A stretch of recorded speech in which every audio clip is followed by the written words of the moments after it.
Hi, I'm Doc B, and today we're going to give you a few tips on how to put together the wood bases that come in your Bottlehead kit.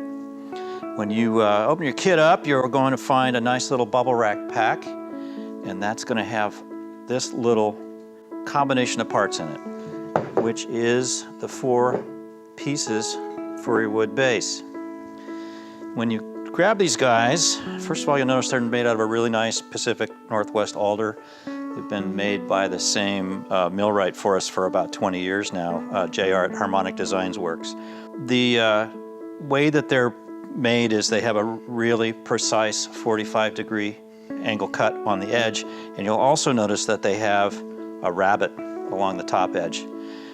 That's for setting your chassis panel into once they're assembled. So whenever you put these parts together, you want to make sure that you have the rabbet edge always on the same side. Don't flip things upside down. Double check that. When we originally conceived these, we decided to make them go together as easily as possible, kind of like a picture frame. And if you do that right, and the cuts are right on the pieces of wood, it should just all square up automatically for you when you pull it together. The easiest way to do that is take these pieces, watching that edge, the rabbeted edge, making sure it faces the same way on each piece. And you're going to alternate long and short pieces. So I have a short next to a long, next to a short, next to another long. We're going to line them all up on our work surface, get them nice and straight. And then what you want to do is take some painter's tape. I like the stuff that's about 1.5 inches wide. Inch will work, 2 inch will work. Doesn't really matter, not critical. Tear off a few inches, and once you really get a nice clean alignment of those 2 parts, tape it together so it won't wiggle around. Move across. The second one, tape it down. Third one, tape it down. And now you want to dry fit this before you put any glue in any joints. So we're going to take the whole assembly and carefully flip it up on its bottom edge, and then it should magically pull together into a nice rectangle. And you'll see that you have a pretty nice tight fit at all the miters. So now that you are sure that everything is going to go together just the way you want, we're going to carefully unbend that whole thing, and you're going to lay it down on the opposite face so that now your mitered edges are facing up. Okay, now that we have our pieces all lined up nicely, we've tested them all and made sure that they're going to square up, it's time to do some glue. So you're going to want to have some glue around. I've got Carpenter's wood glue by Elmer's. You can use Type Bond. Any kind of wood glue is going to be acceptable. I would probably stay away from the urethane things like Gorilla Glue because they're a little harder to deal with, and you don't really need that extra strength. They tend to expand and foam out, and you'll have a lot of extra glue junk sticking out of your joints that you don't want to have to mess with later. So just stick with the Carpenter glue. Keep a damp cloth around handy because you want to be able to catch any of the ooze out of the seams of the glue as you put it together. So we're going to lay some glue on each of these joints. And when you do this, don't be too heavy-handed. It will spread pretty well by itself and come together pretty nicely. So I usually just work towards the inner edge of the joint instead of going all the way out to the outer edge, and that will help keep the glue that squeezes out just squeezing out on the inside instead of the outside. I'll just get a nice light coat. Doesn't need to be a big gob running down. I usually use the tip of the glue bottle to kind of spread it out a little bit. You can spread it a little further with your finger if you want. That's just fine. Get it in there. Nice even coating. Each one of these guys.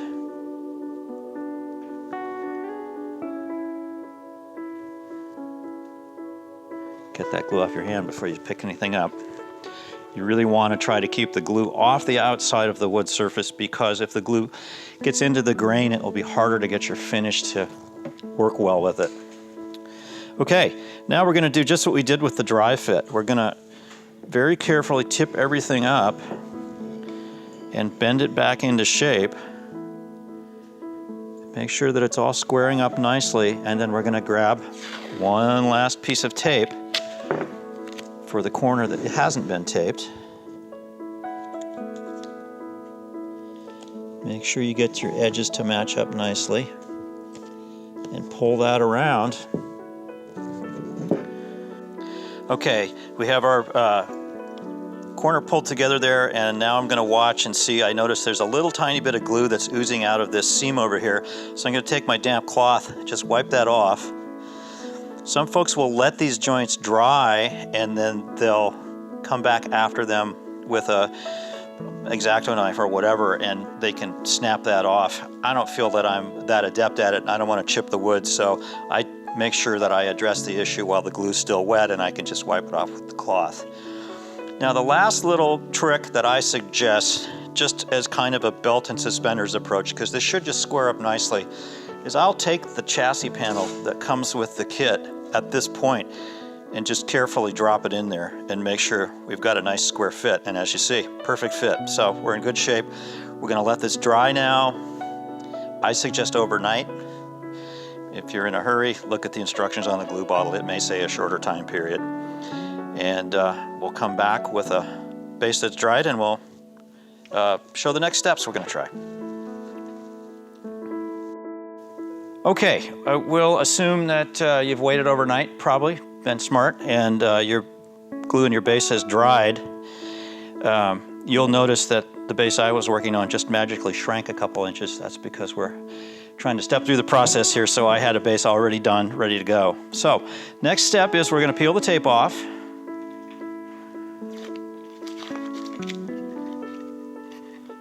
And while we're doing that, we're just going to kind of have a look, make sure that everything looks squared up. There will be minor variations. This is wood. That's just how wood is. That's part of the charm of wood. And there will be some minor variations in how those parts have matched up around the edges. And that is why they invented sandpaper. So, what we're going to do now is do a nice light sanding on this. It's obviously it's finished mostly there already, but we're going to just take it down real smooth. And you can do this preferably, and what I do is to use a palm sander, an electric sander, but you can certainly do it by hand, and that's what I'm going to show you here. I've got just a real simple, inexpensive sanding block, 220 grit paper. That's really the sweet spot. You can try 150, it's going to leave a little rough, you'll probably have to go with something finer. 220 will take you down enough to knock down the grain and make it feel real smooth to the touch, and it will take oil finishes and so on just fine. If you want to go a little finer, knock yourself out, you don't really need to. So where I start on these is I feel it, and sometimes at the miters there will be a very slight difference in the heights. So what I'll do is just start sanding along the top edge. Make sure you keep your block flat. You don't want to have it rock this way or that way, or you'll tend to put a little bit of an angle on that top edge. I'm also going to stop because I'm going to put on my mask. I would advise using a mask with any kind of wood dust. Okay, so I'm going to go around, paying attention to those edges, stopping to feel things as I go.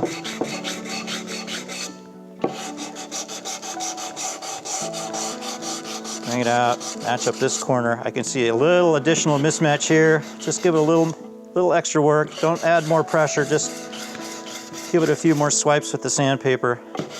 Keep checking with your fingers. They're much better tool for this than your eyes. Okay, we're done with that, so we'll go to the sides. Nice, long, even strokes. Give you the best even finish on this guy. Around the end. Keeping it pretty firm against the table. You don't want the wood rocking around while you're running the sandpaper over it. The whole goal is to keep all these surfaces as flat as you can. You may want to get fancier. You may want to do what they call breaking the edges. You can take the sander, run just along the edges, just to put a slight round over on them. I happen to like them a little bit crisp and sharp. Some people don't. So that's it. Shouldn't take too much sanding. The wood's really pretty well finished when you get it. Then you want to just take a rag, wipe it down, give it a good look around the corners, make sure that they're all nice and straight, square, and you're ready for whatever kind of finish you want to put on. All right, now that we have our sanding finished on this guy, it's time to start thinking about how you want to finish it. You'll notice on our website that almost all of our projects have a clear finish on them. I like it. It's something we've stayed with. It's consistent for us in the showroom, but it's certainly not a requirement. You can certainly put any kind of stain you want on the altar. That's one of the nice things about it. Even though it's one of the softer hardwoods, it still takes the stain really nicely.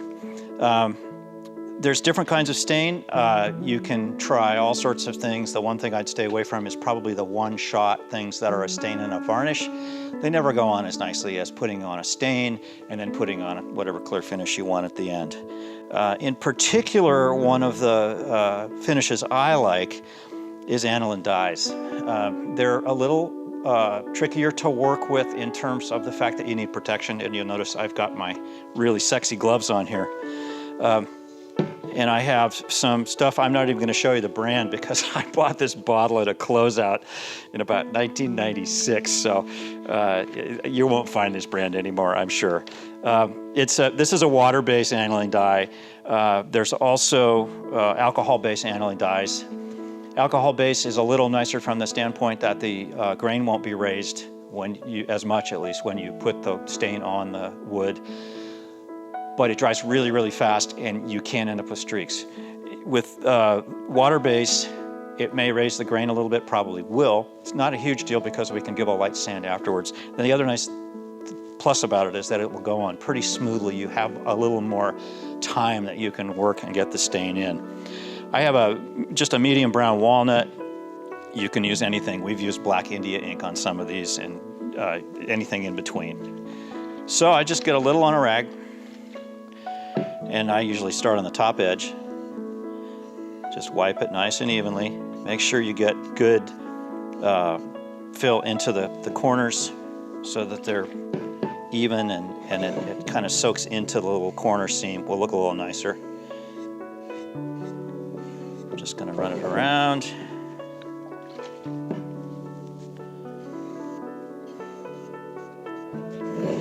Follow the grain. Don't try and rub across it. It's not going to work too well. You can see that as I wipe, it adds and builds. It gets a little darker.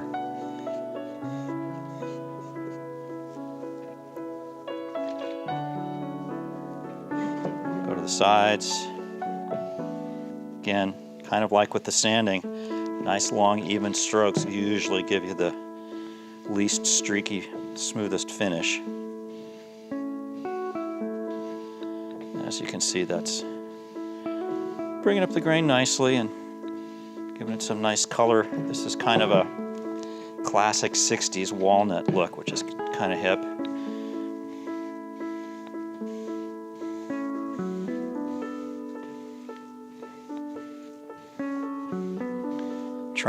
Try and have a little system to these things, kind of get a rhythm when you do them, instead of just rubbing in circles and blotching and slapping it on there.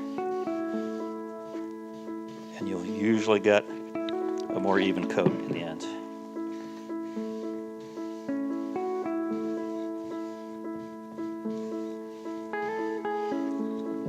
Okay, our last end.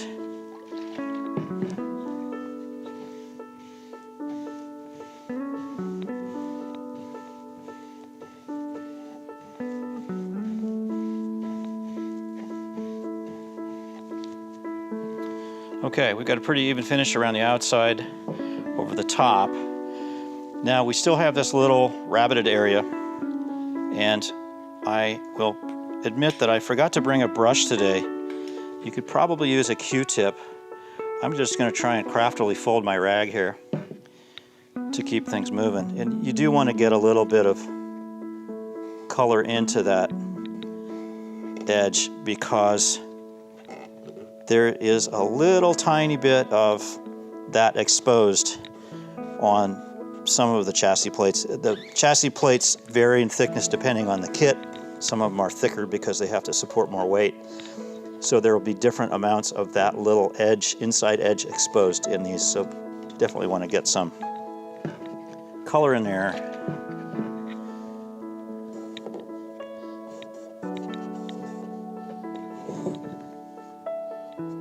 Again, get yourself a little cheap little paintbrush at the dime store, as they used to say. I guess the dime store became the dollar store.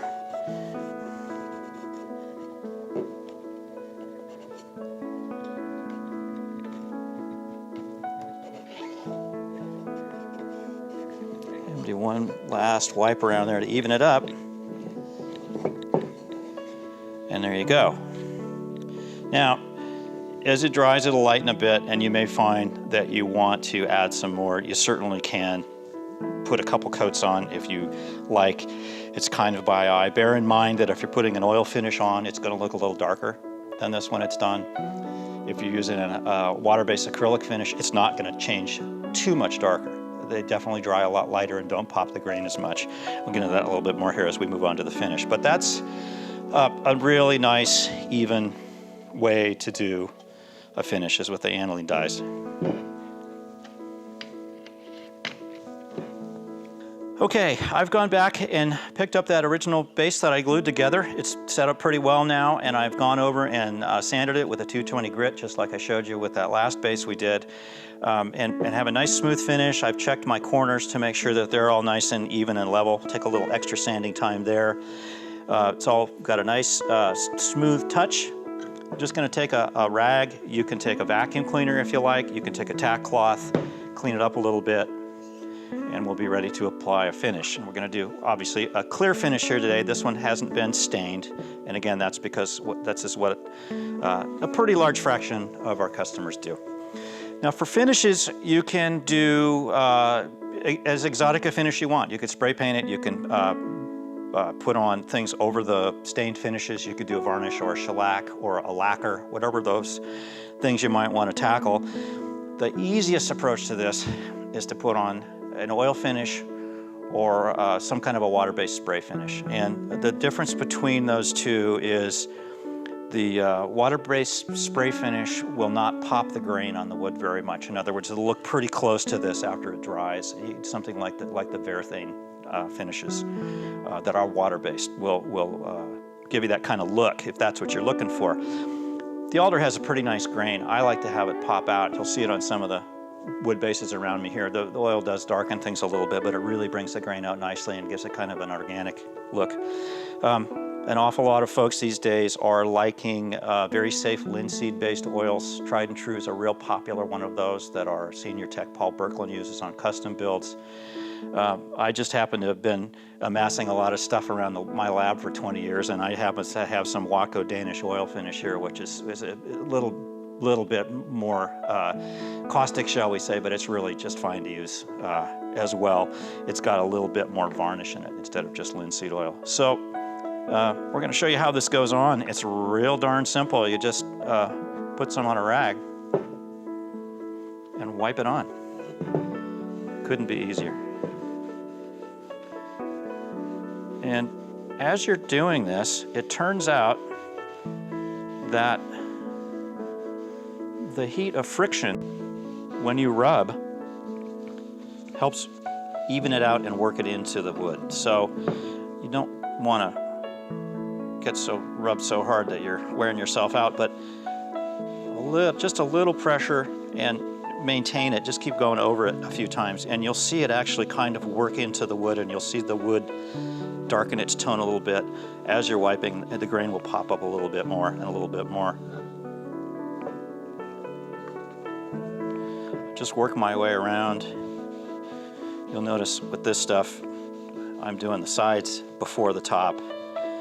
It's not too critical. This, you can kind of be sloppy with this and it won't create any kind of problems with splotches or anything, but that's how I'm doing it.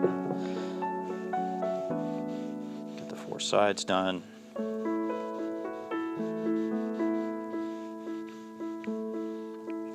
Okay, we got those done. Now tackle the top.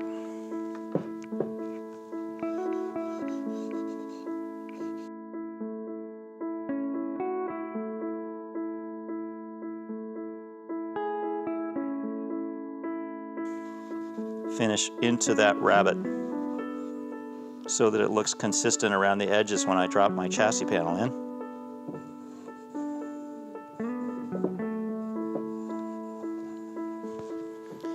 If you have a desire to finish the entire inside, knock yourself out. It's going to be hidden. I'm kind of an old lazy guy. I've been dealing with these kits for a long time, so I don't worry about that stuff too much, but you certainly can put the finish on the inside and the outside without it creating any problems in the rest of the build. Okay, so there's our first coat. What you'll want to do is go over it with either a nice light sandpaper. 220 was probably okay, and I certainly use it out of laziness because I have it lying around. You could go to a finer, to a 320 or a 400 grit, and as you add maybe 2 more coats, you can even finish with steel wool, maybe a 4/0, something like that. There's also Scotch-Brite that comes in real fine grades that you could try buffing on there as well. The finish is a little matte right now. As it builds, you'll get a nice satin sheen to it as it builds up. So I'll let you experiment with that. Do try more than a single coat. I think this usually looks its best at about 3 coats. So there you go. Okay, the last and possibly most important thing in this process is worded very clearly on the bottom of your instruction page for this. You must install the feet. It's really important that you put the rubber feet that are included with your kit onto the base. That's for ventilation.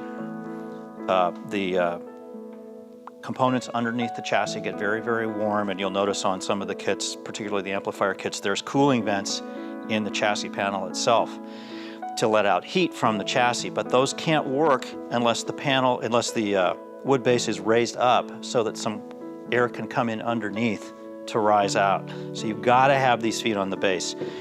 Your kit's not warranted without it. We'll scold you if you leave them off. So these guys just peel off, and it couldn't be simpler. You just take one, stick it on each corner, and that's it.